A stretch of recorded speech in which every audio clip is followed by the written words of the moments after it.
Here in the tropics. Whew, it's a little warm. And I thought I'd talk about hot flashes because I don't know if you're like me, but perimenopause and menopause is not a disease, but it is definitely a legitimate thing. And when you start to have symptoms of brain fog and fatigue and weight gain and hot flashes and can't sleep through the night anymore and maybe anxiety, then you know that something's going on, right? And oftentimes we're taught how to solve the short-term problem, which is your hormones are low on these lab tests, here's your hormones. But that doesn't solve the long-term issues, which is, why is that happening in the first place? Because it's never normal.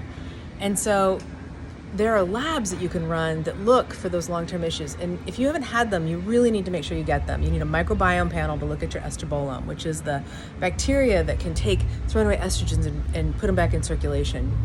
You need to look at your blood sugar. And you need to make sure you don't have fungal overgrowth. There's some really fundamental things that happen really commonly that cause these symptoms to fire up and go crazy. So if you're struggling with any of those things, just know it's not normal. It's just not normal.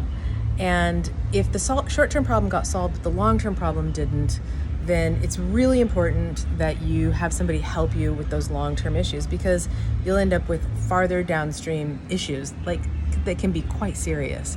So I hope that helps. I just want to make sure I did a little shout out for it in the tropical heat, and have a great day.